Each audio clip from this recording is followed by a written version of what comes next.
El tabernáculo no era solamente un lugar de reunión, no era solo una tienda en medio del desierto, era una revelación, era un lenguaje, era una forma visible de mostrar cómo se sostiene la vida cuando todo está en orden.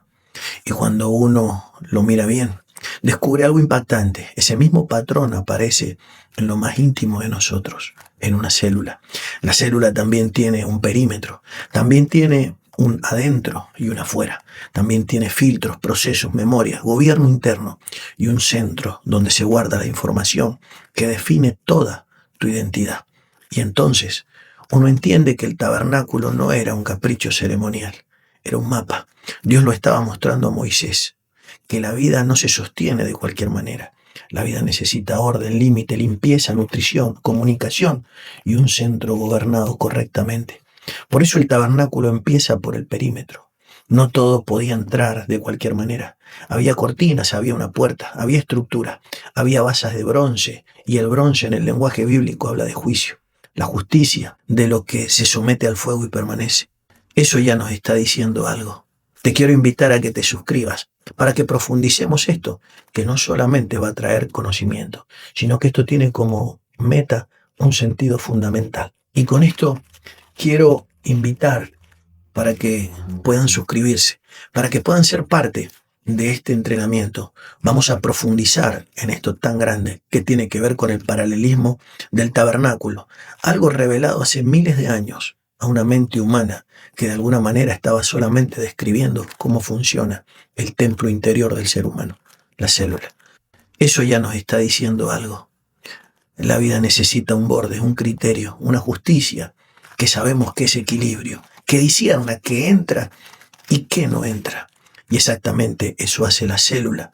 La membrana celular no es una pared pasiva, es una frontera inteligente, protege, selecciona y filtra, reconoce, autoriza y bloquea. La vida sana no consiste en abrirse a todo, consiste en saber discernir. Una célula que pierde ese criterio queda expuesta. Un alma que pierde ese criterio también. Después de la puerta venía el altar del sacrificio, y eso tampoco era casualidad. Lo primero que encontraba el hombre al entrar no era comodidad, era muerte. No era adorno, era transformación. Algo tenía que ser consumido para que algo pudiera ser presentado delante de Dios. Y en la célula ocurre algo parecido. La vida celular se sostiene porque existe transformación. La célula toma materia, la procesa, la descompone, la convierte en energía. Allí aparece, entre otras cosas, la función de las mitocondrias, que convierten los nutrientes en energía para sostener la vida. Es como un fuego interior, una combustión controlada, una transfiguración silenciosa. Nada vive de verdad sin pasar por un altar. Nada madura sin ser procesado. Nada permanece vivo sin transformación. Luego estaba el lavacro, el lugar de la purificación. Antes de seguir avanzando había que lavarse, porque no se puede penetrar en lo santo cargado de impureza. Y la célula también vive de esa sabiduría.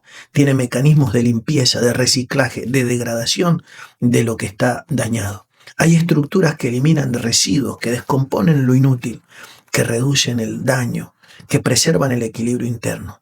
Una célula sana no es una célula que nunca produce desecho. Es una célula que sabe limpiarse a sí misma. Y un ser humano sano espiritualmente no es alguien que nunca falla, sino alguien que no permite que lo impuro se acumule en su interior hasta corromperlo todo.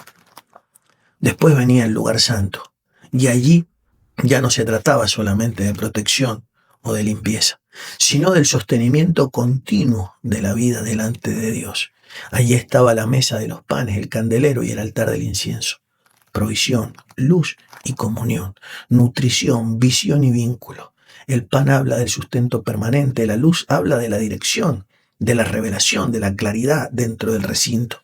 El incienso hablaba de una comunicación invisible, de una relación que asciende, de una atmósfera que conecta lo visible con lo invisible. Y en la célula también existe ese ámbito interno, donde la vida se sostiene, se organiza y se comunica. Allí se producen las proteínas, que son indispensables para la estructura, el funcionamiento, la reparación y la señalización. Allí se procesan sustancias que distribuyen componentes, se envían mensajes químicos, se coordinan respuestas.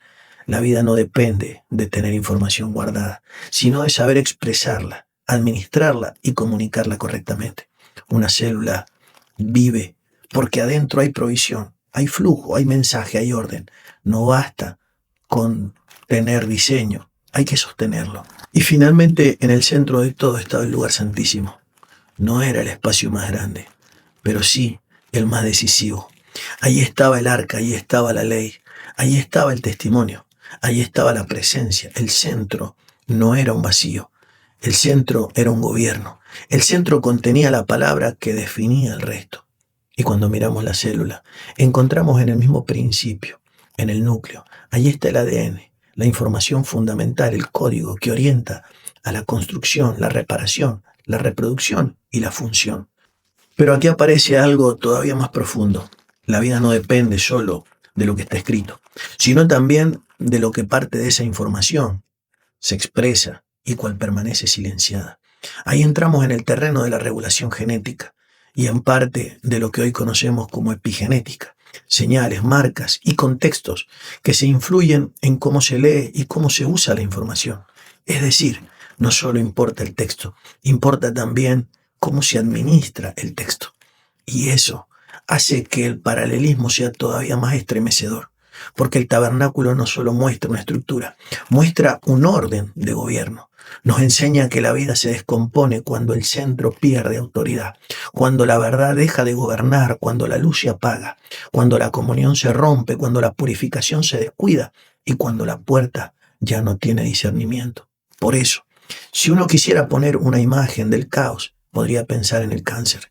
Biológicamente el cáncer no es simplemente muerte, sino desregulación. Es una ruptura del orden. Son células que dejan de responder como deberían, que dejan de obedecer las señales correctas, que proliferan sin someterse al diseño del conjunto, pierden frenos, pierden coordinación, dejan de servir al cuerpo y empiezan a servirse a sí mismas. Y eso es una imagen espiritual potentísima de lo que puede pasarle al ser humano cuando se aparta del diseño divino.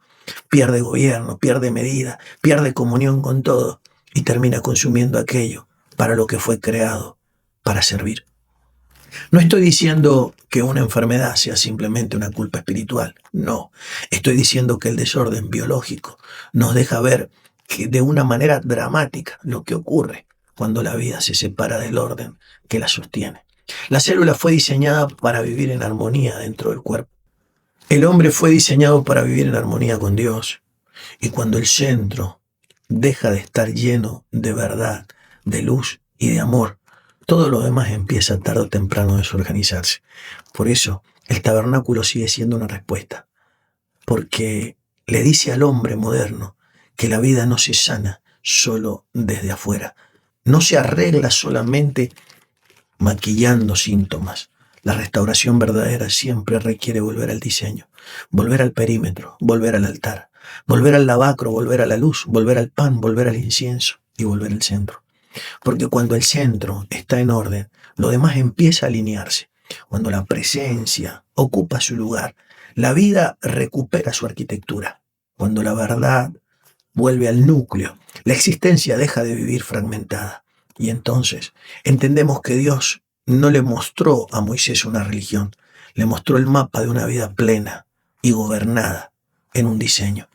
Y quizás esa sea la gran revelación, que el tabernáculo no solo estaba en medio del campamento, el tabernáculo también estaba anunciando lo que tú mismo eres por dentro, un diseño vivo, un santuario en miniatura, una estructura creada para ser habitada por la luz, ordenada por la verdad y sostenida desde un centro sagrado.